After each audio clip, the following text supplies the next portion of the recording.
Hello students, welcome back to my YouTube channel. मैं उम्मीद करता हूँ बेटा दोनों past year question paper solve कर चुके हो, 2024 का भी 23 का भी, और साथ ही साथ आपने इकोनॉमिक्स और अकाउंट्स भी स्टार्ट कर दिया होगा। पूरी उम्मीद है मुझे ऐसी। अब हम स्टार्ट कर रहे हैं 2022 का पेपर। बेटा 2022 में ना पेपर दो बार हुए थे कोविड के इन्वोकमेंट के चलते। 2021 में एक बार दिसंबर में हुआ टर्म वन, और 2022 में हुआ है बेटा टर्म टू। पहला पेपर ऑब्जेक्टिव था, दूसरा पेपर सब्जेक्टिव था। अभी हम सब्जेक्टिव कर रहे हैं आज 40 मार्क्स का। नेक्स्ट लेक्चर में आपको ऑब्जेक्टिव देखने को मिल जाएगा, वो भी 40 मार्क्स का था। ठीक है जी, फिर हम आगे बढ़ेंगे। उससे वैसे आपकी नॉलेज के लिए बता देता हूँ, 21 में एग्जाम हुआ नहीं था। सेशन 2021 में एग्जाम नहीं हो पाए थे कोविड के चक्कर में। ठीक है जी, तो कोई नहीं, हम उससे पीछे बढ़ेंगे। अभी हम 22 टर्म टू पढ़ रहे हैं। टोटल क्वेश्चन ही बहुत कम है हमारे पास, शायद 12 ही क्वेश्चन है हमारे पास। तो पढ़ते हैं बेटा, स्टार्ट करते हैं। पहला क्वेश्चन 2 नंबर।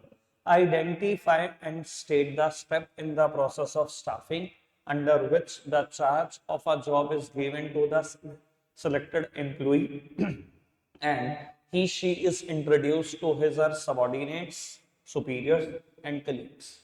बेटा बात तो समझ में आ गई होगी, खैर बहुत सिंपल है। जैसे ही हम एम्प्लॉय को चार्ज देते हैं उसकी जॉब का, तो बेटा इसी को ही हम प्लेसमेंट कहते हैं। और जैसे ही हम नए एम्प्लॉय को फैमिलराइज करते हैं ऑर्गेनाइजेशन के साथ, उसके सुपीरियर सबॉर्डिनेट के साथ, कलीग्स के साथ, रूल्स रेगुलेशन के साथ, मिशन विजन ऑब्जेक्टिव के साथ, इसको हम ओरिएंटेशन बोलते हैं। तो बेटा answer is very simple, placement and orientation. Placement and orientation. आगे बढ़ते हैं। Next one, identify and explain the money market instrument used by KLM bank limited to meet its short term fund requirement. मुझसे money market instrument पूछा जा रहा है, और वो भी एक बैंक यूज कर रहा है, और वो भी शॉर्ट टर्म फंड रिक्वायरमेंट को मीट करने के लिए। वैसे बता देता हूं, मुझे ऊपर पढ़ने की कोई जरूरत नहीं है। एक बैंक अगर दूसरे बैंक से पैसे ले रहा है शॉर्ट टर्म के लिए, बेटा उस पैसे को कॉल मनी कहते हैं, और जिस रेट ऑफ इंटरेस्ट पे लेता है उसको कॉल रेट कहते हैं। मनी मार्केट इंस्ट्रूमेंट का बड़ा इंपॉर्टेंट इंस्ट्रूमेंट है ये। फिर भी चाहो तो मैं आपकी सहूलियत के लिए पढ़ देता हूँ।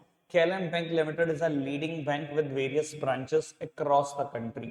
On 27th of January 22, it faced a sudden temporary shortage in cash balance in one of its branch. On the same day, it was decided by its director to borrow fund from another bank for 2 days to maintain a CRR.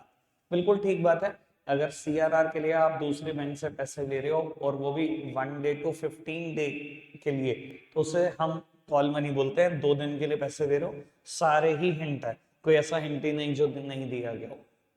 Third word, give the meaning of communication as an element of directing. Communication का meaning पूछा जा रहा है, बहुत simple meaning है communication का। वैसे मैं मीनिंग तो बताऊंगा ही बताऊंगा, एक बात और बोल देता हूँ बेटा। As per business studies, communication is not a one way process. ये कोई वन वे नहीं है कि सेंडर ने रिसीवर को कुछ कहा, उसको समझ आया कि नहीं समझ में आया, बस हो गया कम्युनिकेशन। नहीं, it is mayor talking only. ये सिर्फ बोलना है। कम्युनिकेशन कब पूरा होता है? जब सेंडर ने रिसीवर को कुछ कहा, रिसीवर ने सेम सेंस में बात को समझा और फीडबैक भी दिया। इसे हम कम्युनिकेशन बोलते हैं। Communication is the transfer of information from the sender to the receiver with the information being understood by the receiver. इतनी सिंपल सी डेफिनेशन। नोट्स में भी मिल जाएगी, मेरे एनसीईआरटी में भी मिल जाएगी। कोशिश करना रेफर कर सको आप उन चीजों को। Fourth one, identify and state the function of management which ensures that the organizational resources are being effectively or efficiently used for the achievement of predetermined goals. बेटा मुझसे फंक्शन ऑफ मैनेजमेंट पूछा जा रहा है, which ensures that the organisational resources are being used effectively and efficiently for the achievement of predetermined goals. ऐसा कौन सा function of management है जो मुझे ये बताता है कि मेरे रिसोर्सेज एफिशिएंटली और इफेक्टिवली यूज्ड हुए हैं कि नहीं हुए, और वो भी प्री डिटरमाइंड गोल्स के हिसाब से। एक ही फंक्शन है बेटा जो मुझे बताएगा, कंट्रोलिंग बताएगा कि मैंने अपने रिसोर्सेज को ठीक से इस्तेमाल भी किया कि नहीं, और वो भी प्री डिटरमाइंड गोल्स के हिसाब से इस्तेमाल किया कि नहीं। क्या करते हो कंट्रोलिंग में, एक्चुअल परफॉर्मेंसेस आती है उनको कंपेयर करते हो स्टैंडर्ड के साथ, स्टैंडर्ड ही तो प्री डिटरमाइंड गोल्स हैं। तो बहुत सिंपल था ये भी, मुझे ये भी नहीं लग रहा कि कोई लेवल है इनका, 8 नंबर के क्वेश्चन हो गया, कोई लेवल ही नहीं है। चलो जी आगे बढ़ते हैं, शायद हो सकता है कोविड के चलते पेपर बिलो एवरेज रखा गया हो। अब 3 मार्क क्वेश्चन स्टार्ट हो गए और मुझे लग रहा है ये भी बहुत खत्म है।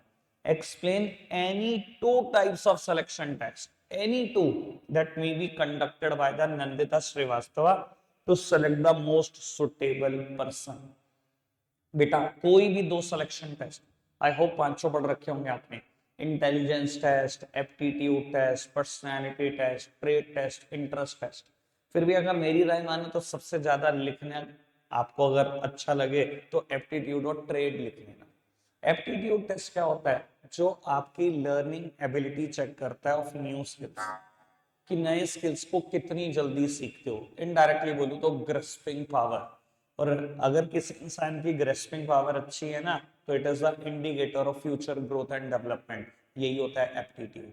और एप्टीट्यूड और ट्रेड में एक फर्क होता है, जहां एप्टीट्यूड ये बताता है कि आप नए स्किल्स को कितनी जल्दी सीखते हो, बेटा ट्रेड टेस्ट में हम मेजर करते हैं आपके एग्जिस्टिंग स्किल्स को, एक तरफ नया स्किल्स, एक तरफ एग्जिस्टिंग स्किल्स। एग्जांपल से क्लियर कर देता हूं, कैसे मेजर करेंगे कि आप नए स्किल्स को कितनी जल्दी सीखते हो। मान लो मेरी ऑर्गेनाइजेशन में कोई पोस्ट वैकेंट है अकाउंटेंट की, और बहुत सारे अकाउंटेंट आज प्रेजेंट हुए हैं अपना टेस्ट देने को। मैं एप्टीट्यूड टेस्ट कंडक्ट करना चाहता हूं, मैंने उन सबको प्रेजेंटेशन रूम में बुलाया, अपना नया अकाउंटिंग सॉफ्टवेयर चलाया और 5 फीचर्स सिखा दिए, बता दिए कि कहां से क्या होता है हमारे सॉफ्टवेयर में। 10-15 मिनट उनसे बात करी, 10-15 मिनट के बाद टेस्ट करना शुरू कर दिया कि आपने कितनी जल्दी सीखा नए स्किल्स को। श्योर सारे तो नहीं बता पाएंगे, जो बता पाएंगे उनका एप्टीट्यूड बहुत कम आता है। दूसरी बात, ट्रेड टेस्ट में हम मेजर करते हैं एग्जिस्टिंग स्किल्स को, कि एग्जिस्टिंग स्किल्स कैसे हैं आपके। बेटा हमें कैसे पता लगेगा, ऑर्गेनाइजेशन को कैसे पता लगेगा कि आपके पास क्या एग्जिस्टिंग स्किल्स है, आपके रिज्यूमे में आपने लिख कर दिया होगा, आपके एप्लीकेशन फॉर्म में आपने लिख कर दिया होगा कि आप पोस्ट ग्रेजुएट हो इन कॉमर्स, बेसिक नॉलेज है कंप्यूटर की, बेसिक नॉलेज है अकाउंटिंग सॉफ्टवेयर की, कुछ तो लिख कर दिया होगा ना, कितने क्वालिफाइड हो। जब आपने लिख कर दे दिया कि आप इतने क्वालिफाइड हो, बस वहीं से हमें मौका मिल जाएगा आपके एग्जिस्टिंग स्किल्स को चेक करने का। आपने बोला आपको बेसिक नॉलेज है कंप्यूटर की, आओ फटाफट से एमएस एक्सेल में एक फॉर्मूला रन करके दिखाओ, फॉर्मूले का नाम है वी लुकअप, आओ जी रन करके दिखाओ। अभी पता लग जाता है कितना आता है आपके एम्प्लॉइज को, तो यहां से हमें पता लगेगा। तो बात बड़ी सिंपल सी है, मैंने दोनों टेस्ट के बारे में आपसे डिस्कशन किया। कहता है what is meant by non monetary incentive, state any 2 non monetary incentive और state any 3 benefits of training to the organisation. Training के फायदे ऑर्गेनाइजेशन के लिए, देखो बेटा मैं होता तो मैं पक्का ट्रेनिंग की तरफ जाता, मुझे लगता है ये बहुत आसान है। ट्रेनिंग इक्विप करती है फ्यूचर मैनेजर, आपको शायद पता हो, ट्रेनिंग की वजह से हम इफेक्टिव रिस्पांस दे पाते हैं डायनेमिक एनवायरनमेंट में, चेंजिंग एनवायरनमेंट में। ट्रेनिंग की वजह से ऑर्गेनाइजेशन की प्रोडक्टिविटी बढ़ती है, प्रॉफिट्स बढ़ते हैं, सेल्स बढ़ती है। तो हो गए 3 बेनिफिट, ये तो बहुत सिंपल ही बात है। अब कहते हैं state any 3 factor affecting working capital requirement of the company, working capital को अफेक्ट करने वाले कोई 3 फैक्टर, तीनों बहुत सिंपल है, जो मर्जी देख लो। नेचर ऑफ बिजनेस, अगर आप मैन्युफैक्चरिंग कंसर्न हो तो आपकी वर्किंग कैपिटल रिक्वायरमेंट ज्यादा होगी, ट्रेडिंग और सर्विस कंसर्न की इतनी नहीं होगी, क्योंकि आपके पास लेबर का बहुत सारा खर्चा है। दूसरी बात, आप 3 तरीके के स्टॉक में पैसा इन्वेस्ट करते हो, रॉ मटेरियल में भी, डब्ल्यूआईपी में भी और फिनिश्ड गुड्स में भी। सेकंड वन है स्केल ऑफ ऑपरेशन, अगर आपका स्केल बहुत बड़ा है, जितना बड़ा स्केल होगा उतनी वर्किंग कैपिटल रिक्वायरमेंट ज्यादा होगी। आप खुद सोचो, मैं कहता हूं आप इजी डे हो, बहुत बड़ा स्केल है, और एक है गली मोहल्ले का परचून वाला जिसका बहुत स्मॉल स्केल है। आप सोच लो किसके पास कितना स्टॉक होगा, किसके पास कितनी वर्किंग कैपिटल में पैसा ब्लॉक होगा। तो ऑब्वियसली जिसका जितना बड़ा स्केल है उसका उतना ही ज्यादा पैसा वर्किंग कैपिटल में ब्लॉक होगा। Then third one is seasonal factor, seasonal factor मतलब अगर आपके प्रोडक्ट का पीक सीजन है तो आपकी वर्किंग कैपिटल रिक्वायरमेंट बहुत ज्यादा होगी, लीन सीजन है तो वर्किंग कैपिटल रिक्वायरमेंट बहुत कम होगी। फॉर एग्जांपल एसीज, एसी के लिए समर पीक सीजन है, मैं कहता हूँ फेब्रवरी मंथ आ गया, अब आप क्या करोगे, अपने शोरूम में एसी भरना शुरू कर दोगे, और एसी भरोगे तो बहुत पैसा चाहिए। पीक सीजन में आप बहुत इन्वेस्ट करते हो वर्किंग कैपिटल, बहुत पैसा ब्लॉक हो जाता है आपका। और मैं कहता हूँ जैसे जैसे आप सितंबर की तरफ बढ़ोगे, आप कहोगे अब कोई नया एसी नहीं खरीदना, जो बिकता है बस बेच लो, कोई नया नहीं खरीदना। यानी कि वहां वर्किंग कैपिटल में इन्वेस्टमेंट मैं नहीं कर रहा हूँ, मेरी वर्किंग कैपिटल रिक्वायरमेंट कम है। पीक सीजन में वर्किंग कैपिटल रिक्वायरमेंट ज्यादा, लीन सीजन में working capital requirement come. I hope मैंने अच्छे से क्लियर कर दिया आपको ये। आगे बढ़ते हैं जी। Explain how controlling help in accomplishing organisational goals और जजिंग एक्यूरेसी ऑफ स्टैंडर्ड। बेटा कंट्रोलिंग के ही दोनों इंपॉर्टेंस, और मुझे लगता है दोनों ही आसान है। देखो मैं आपको बता देता हूँ, मैनेजमेंट के लगभग हर फंक्शन में ये वाली बात तो जरूर दिखेगी कि वो ऑर्गेनाइजेशनल गोल अचीव कराता है। वो हो सकता है हेडिंग लिखने का तरीका अलग हो, लेकिन कहीं ना कहीं आपको ये हेडिंग सब में दिख जाएगी, प्लानिंग में भी दिखती है हमें अलग नाम से, ठीक है ना जी। देखो मैनेजमेंट का हर फंक्शन गोल अचीव कराते हैं, ये लिखते कैसे है थोड़ा स्मार्टली बताऊं तो बेटा, हम प्रोसेस को ही चिपकाते हैं इनडायरेक्टली। आप ये लिखोगे कंट्रोलिंग में एक्चुअल परफॉर्मेंस हम कैलकुलेट करते हैं, उसको कंपेयर करते हैं विद स्टैंडर्ड, कमियां जानने की कोशिश करते हैं, और उन कमियों को हम डिटेक्ट करके उनका करेक्टिव एक्शन लेते हैं। अगर आप ये सब नहीं करो तो कहां से गोल्स अचीव हो जाएंगे। देखा आपने मैंने क्या किया, बड़ा स्मार्टली पूरे प्रोसेस को चिपकाया हुआ है। चाहे कहीं पर आए ये हेडिंग प्लानिंग की इंपॉर्टेंस में, तब भी मैं यही करूंगा। कहीं पर भी है स्टाफिंग में, तब भी मैं यही करूंगा, प्रोसेस ही चिपकाऊंगा उस पर्टिकुलर फंक्शन का। रही बात judging accuracy of standard, controlling कैसे आपकी हेल्प करेगा स्टैंडर्ड को जज करने में कि वो एक्यूरेट है कि नहीं, मैं बताता हूँ। मान लो ऑर्गेनाइजेशन का फर्स्ट ईयर ऑफ ऑपरेशन है, आपने अपने लिए ऑब्जेक्टिव लिया कि आप 10 लाख यूनिट सेल्स करना चाहते हो, 10 लाख यूनिट बेचना चाहते हो, पहले साल का टारगेट। और मेरी एक्चुअल परफॉर्मेंस निकल कर आई 2 लाख यूनिट्स सेल हुई, 2 लाख यूनिट सेल हुई। अब देखो बेटा, कुछ हो सकते हैं आप में से बच्चे जिन्होंने पूरा भी डीप नॉलेज ना ली हो, तो वो ये कह देंगे कि 8 लाख यूनिट का डेविएशन है। बेटा डेविएशन ऐसा नहीं होता, 10 लाख यूनिट स्टैंडर्ड है और 2 लाख बनी, आप कहोगे 8 लाख का डेविएशन है, ये डेविएशन नहीं है, ये तो आपने हद से ज्यादा ओवर एस्टिमेट कर लिया अपनी मशीनरी को, अपने लेबर को। आप सोच के बैठे हो कि मैं क्या करूंगा, 10 लाख यूनिट प्रोड्यूस करके बेच दूंगा, पर एक्चुअली में सेल्स कितनी हो रही है, सिर्फ 2 लाख यूनिट हो रही है। इससे पता लग रहा है ये कंट्रोलिंग की वजह से, इस एक्चुअल परफॉर्मेंस की वजह से पता लग रहा है कि जो स्टैंडर्ड सेट हुए ये ही एक्यूरेट नहीं थे। 10 लाख में से 8 लाख का डेविएशन नहीं हो सकता, इससे पता लगता है आपको स्टैंडर्ड ही सेट नहीं करना आता था। अगले साल जब आप स्टैंडर्ड सेट करोगे, ऑब्वियसली वो 3-4 लाख के आसपास होगा, ठीक है ना जी। तो ये मुझे एक्चुअल परफॉर्मेंस की वजह से पड़ता है कि जो मैंने स्टैंडर्ड सेट किया वो एक्यूरेट नहीं है। तो कहीं ना कहीं कंट्रोलिंग मेरी हेल्प करता है in judging accuracy of standard. इससे ज्यादा डिटेल पढ़ना तो बेटा आप रेफर कर सकते हो मेरी मेन वीडियोस को, या रिविजनरी बैच की वीडियोस। बाबू इसके बाद एक शॉर्ट नोट आता है राइट टू सेफ्टी और राइट टू बी इन्फॉर्म पर, और ये आती है 5 रिस्पॉन्सिबिलिटीज लिखने को। मैं तो चाहूंगा कि अगर मैं होता तो मैं तो 5 रिस्पॉन्सिबिलिटी लिख देता। Be aware about the various goods and services available in the market so that an intelligent and a wise choice can be made. Aware रहो मार्केट में कौन कौन से गुड्स कौन कौन से सर्विसेज अवेलेबल है, ताकि आप एक इंटेलिजेंट चॉइस कर पाओ, एक वाइज चॉइस कर पाओ। साथ ही साथ exert yourself to ensure you get a fair deal, ठीक है ना। ये दोनों बातें अवेयरनेस से रिलेट करती है, मैं हमेशा बैच में ऐसे पढ़ाता हूँ, दोनों ही अवेयरनेस से रिलेट करती है।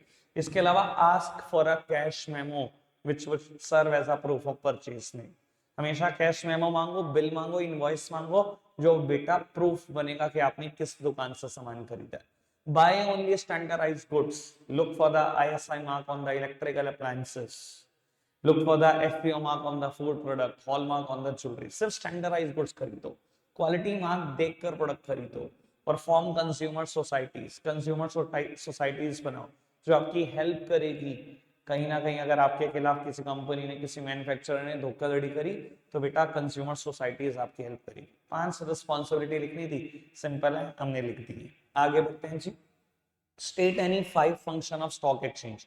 स्टॉक एक्सचेंज के कोई 5 फंक्शन, टोटल 6 हैं, कोई भी 5 लिख सकते हो। शायद आपने पढ़ा होगा, providing liquidity and marketability to the existing securities, कि एग्जिस्टिंग सिक्योरिटी को खरीदने बिकवाने का काम स्टॉक एक्सचेंज का होता है, उसको कैश में कन्वर्ट करने का काम, लिक्विडिटी कैश में कन्वर्ट करने का काम स्टॉक एक्सचेंज का होता है।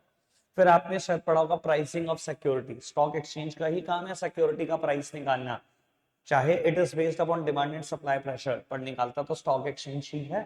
Safety of transaction, stock exchange का काम है सेफ्टी देना, कोई ब्रोकर भाग ना जाए, कोई इन्वेस्टर ना भाग जाए, कोई कंपनी ना भाग जाए, तो स्टॉक एक्सचेंज इंश्योर करती है सेफ्टी।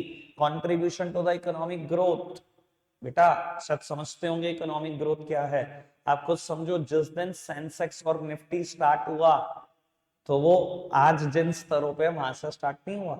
आज निफ्टी अगर मैं बोलूं 25,000 के आसपास है, तो जब निफ्टी स्टार्ट हुआ तो कुछ 1,000 पॉइंट से हुआ, 25 गुना बढ़ चुका है, 25,000 पॉइंट पर हो चुका है। कहीं ना कहीं इकोनॉमिक ग्रोथ हुई है, तभी पहुंचा है वहां पर, ठीक है ना। आपने पढ़ा होगा, और प्रोवाइडिंग स्कोप फॉर स्पेक्यूलेशन। देखो स्पेक्यूलेशन का हिंदी में मतलब होता है सट्टा। अगर कोई चीज एकदम बढ़ जाए, या एकदम आप कमा लो, या एकदम आप उजड़ जाओ, तो उसे हम स्पेक्यूलेशन बोलते हैं। क्या स्टॉक एक्सचेंज में स्पेक्यूलेशन है? बिल्कुल है। शेयर बहुत जल्दी भाग भी जाते हैं, बहुत जल्दी गिर भी जाते हैं, बट ये जो स्पेक्यूलेशन है ये लीगल मैनर में है, एक हेल्दी मैनर में है, लॉ है इसके ऊपर। तो मैंने 5 फंक्शन बता दिए जो आप स्टॉक एक्सचेंज के लिख सकते हो बहुत जल्दी जल्दी से। आगे बढ़ते हैं जी। अब मेरे पास आखिरी के 2 क्वेश्चन बचते हैं। डायरेक्ट क्वेश्चन है, मुझे अभी भी नहीं लगता कि ये कोई बहुत मुश्किल केस स्टडी आपको दी गई, पढ़ते हैं फिर भी। Identify the function of management that has been emphasised by Gautam Natarajan, state any 4 point of importance of function identified in a above. बेटा फंक्शन ऑफ मैनेजमेंट बताना और उसकी 4 इंपॉर्टेंस लिखनी है। इंपॉर्टेंस तो ये डायरेक्ट क्वेश्चन ही हो गया, बस फंक्शन ढूंढ लो कौन सा है, आप इंपॉर्टेंस खुद लिख सकते हैं। फर्स्ट पैराग्राफ आई होप बिल्कुल यूजलेस होगा। कहते हैं Gautam Natarajan is the founder of brood beans coffee, a famous chain of 21 outlet in south India selling high quality filter coffee, is known for its leadership and vision. He believes that human resources are the most important asset of the organization. Human resources सबसे important है किसी भी organisation के लिए। यहीं से मुझे hint लग रहा है स्टाफिंग का। He often quotes that the right people can help you take your business to top and the wrong people can break your business. This is the reason he considers the function of management that fills the various position in the organizational structure. बस हो गया भैया काम। 2-3 hint दे दिए, right people, human resources और various position को fill करने की बात है। स्टाफिंग है, स्टाफिंग की इंपॉर्टेंस लिख देना आप। 12th क्वेश्चन 2 पार्ट में डिवाइडेड है, दोनों थोड़ा थोड़ा सा डिस्कस कर देंगे। Identify and state the type of investment decision discussed in above para, state any 3 factor which affect the decision identified in a above. देखो हर जगह पे ना हार्ड वर्क से काम नहीं चलेगा बेटा, कहीं कहीं स्मार्ट वर्क चलेगा। मतलब मैं केस स्टडी को सॉल्व करने के बहुत सारे टैक्टिक्स बताता ही रहता हूँ। 24 के क्वेश्चन पेपर में भी देखा होगा, 23 में भी देखा होगा, कुछ तो शायद सीखने को मिला होगा। अब 22 में भी समझ लो, आपसे टाइप्स ऑफ इन्वेस्टमेंट डिसीजन पूछा और उसको अफेक्ट करने वाले 3 फैक्टर। देखो टाइप ऑफ इन्वेस्टमेंट डिसीजन 2 ही तरीके के हैं, कैपिटल बजटिंग और working capital. Capital budgeting decision को ही अफेक्ट करने वाले फैक्टर हमारे पास है, वर्किंग कैपिटल मैनेजमेंट को अफेक्ट करने वाले फैक्टर नहीं है, ना ही वो कोर्स का पार्ट है। तो यानी कि पहले पार्ट का आंसर बिना केस पढ़े कैपिटल बजटिंग डिसीजन, और उसको अफेक्ट करने वाले 3 फैक्टर आपने पढ़े ही होंगे, बिल्कुल सिंपल सिंपल से। Cash flow of the project, rate of return, investment criteria involve. खत्म बेटा। अब आप देखो कितने सारे केस में पढ़ने से बच जाता हूं। ये 24 के भी पेपर में देखा होगा, 23 में भी देखा होगा, और आज भी देख रहे होगा। Identify and state the financial decision discussed in above para, और उसको अफेक्ट करने वाले कोई भी 3 फैक्टर पढ़ देते हैं जी। कौन सा फाइनेंशियल डिसीजन है? टोटल 3 हो सकते हैं, इन्वेस्टमेंट डिसीजन यानी कि capital budgeting decision, financing decision और डिविडेंड डिसीजन। देखो अगर थोड़ा सा सोचो ढंग से, अगर ये क्वेश्चन इन्वेस्टमेंट डिसीजन पर है जो चॉइस में है, तो ये तो नहीं होगा इन्वेस्टमेंट डिसीजन पे, अगर थोड़ा सा सोचो तो। बाकी तो खैर आपको ही देखना है। Reliable Labs Limited is a trusted name in diagnostic service with 7 branches spread across the city of Pune. The director of this company have projected that with the rise in health consciousness in the society and the rising burden of chronic diseases, the demand for diagnostic tests is expected to grow in future. Considering this, they decided to open branches of their diagnostic lab in Ahmedabad. It was estimated that it will require 100 CR of additional fund. The director have to take decision about how much fund should be raised from equity and how much from debt. बस बेटा हो गया financing decision, यही बताता है financing decision. How much fund should be raised and from which source. ये तो पता लग गया how much fund should be raised 100 CR and from which source, वो आपसे ही क्वेश्चन कर रहा है. तो बेटा बात बड़ी सिंपल सी है. फाइनेंसिंग डिसीजन अफेक्ट करने वाले 3 फैक्टर. सबसे आसान कॉस्ट रिस्क फ्लोटेशन कॉस्ट. अगर बेटा किसी भी सोर्स ऑफ फाइनेंस की कॉस्ट बहुत ज्यादा है तो वहां से मैं पैसा लेना नहीं पसंद करता. किसी का रिस्क बहुत ज्यादा है, वहां से भी पैसा लेना पसंद नहीं करता. किसी की फ्लोटेशन कॉस्ट बहुत ज्यादा है, वहां से भी पैसा लेना पसंद नहीं करता. मैं हमेशा उन सोर्स से पैसा लेना चाहता हूं जिसकी कॉस्ट कम, जिसका रिस्क कम, जिसकी फ्लोटेशन कॉस्ट कम. तो सारा पेपर डिस्कस कर दिया हमने 40 मार्क्स का. ये बिलो एवरेज पेपर था, इसलिए बहुत जल्दी हम वाइंड अप कर पाए. नेक्स्ट लेक्चर में मिलेंगे हम. 40 मार्क्स के एमसीक्यू करने हैं हमें. 21 टर्म 1 में आया हुआ क्वेश्चन. रखते आज के लिए इतना ही है. सब्सक्राइब करना मत भूलिए, शेयर कर दीजिए वीडियो अपने सभी दोस्तों के साथ जो बोर्ड एग्जाम फेस करने वाले. Bye bye.